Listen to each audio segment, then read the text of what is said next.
Berjumpa lagi dalam permenungan kita edisi Jumat 24 Desember 2021, hari biasa khusus dalam pekan keempat Advent.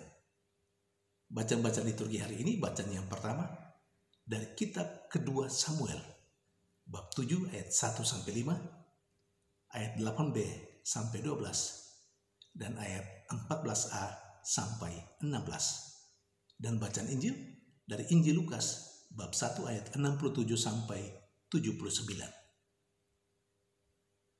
Kedua bacaan liturgi hari ini, hemat saya, mengungkapkan dua hal penting berikut ini. Yang pertama berbicara tentang Allah yang Maha Baik. Dan yang kedua berbicara tentang cara berpikir yang keliru dan menyesatkan dari manusia yang dipresentasikan dengan cara berpikir Raja Daud. Mari kita lihat secara sederhana dua poin penting itu. Yang pertama, Allah yang Maha Baik. Allah yang Maha Baik diketahui, dikenal melalui banyak hal yang baik yang Allah lakukan pada alam semesta, terutama pada bangsa Israel. Terlalu banyak hal, dan saya yakin kita semua sudah tahu tentang itu. Bagaimana Allah menciptakan alam semesta.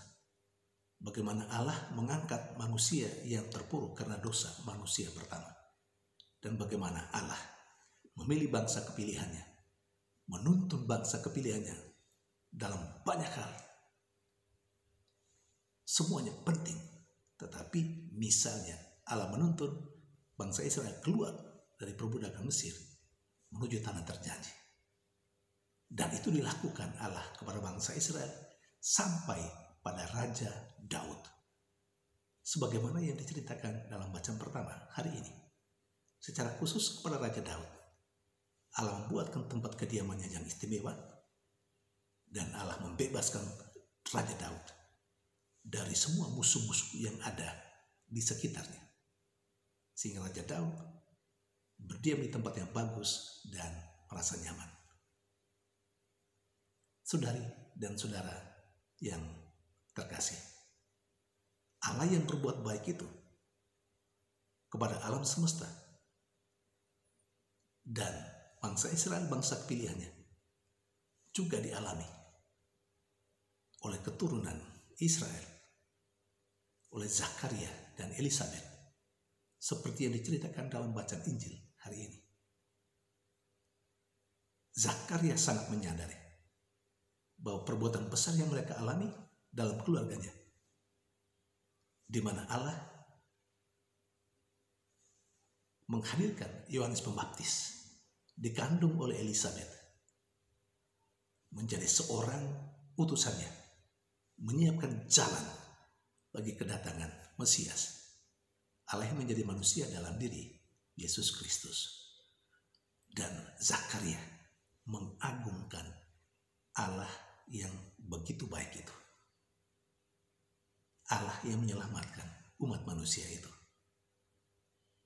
Saudari dan saudara yang terkasih, Allah yang Maha Baik itu dari dulu, sekarang, dan esok tidak pernah berubah sebagai Allah yang terus melakukan kebaikan demi kebaikan untuk keselamatan manusia, untuk keselamatan kita, untuk keselamatan saya dan Anda. Nah, kepada Allah yang demikian itu, sepantasnya kita mengucap syukur, kita mengagungkannya seperti Zakaria. Dan cara kita mengagungkannya dengan menjadi orang yang percaya kepada Allah, tidak saja sebagai sebuah teori, tetapi kita nyatakan dalam tutur kata kita, dalam perbuatan-perbuatan kita, dalam hidup kita, sebagai orang yang sungguh percaya kepada Allah, yang memiliki pikiran, hati, kehidupan seperti Allah sendiri, dan bukan seperti yang lain. Poin yang kedua, berdasarkan bacaan liturgi hari ini secara khusus bacaan yang pertama, yakni cara berpikir yang keliru dan yang menyesatkan yang dipresentasikan oleh cara berpikir Raja Daud. Kalau kita meneliti bacaan yang pertama hari ini, kita akan menemukannya. Sebenarnya secara manusiawi, cara berpikir Daud, raja itu sungguh amat baik.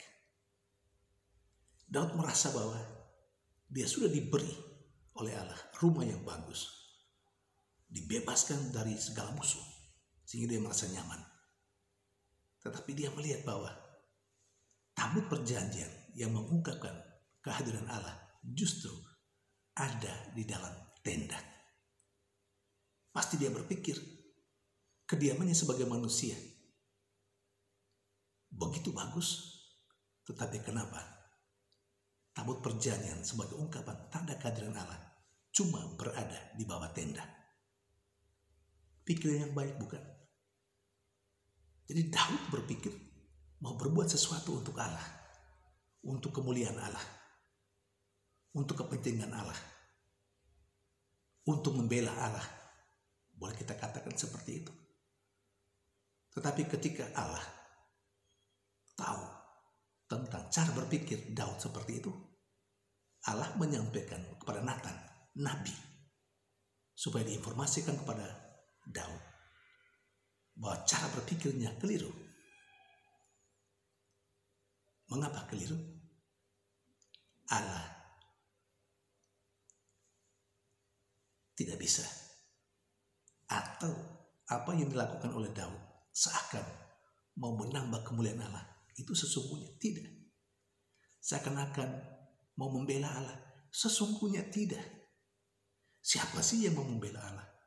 Justru sebaliknya, Allah yang membela manusia, Allah yang menyelamatkan manusia, Allah yang membangun rumah untuk manusia.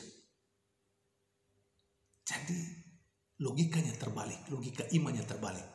Itu yang mau disampaikan oleh Yahweh, Allah Israel, kepada Daud melalui Nabi Nathan.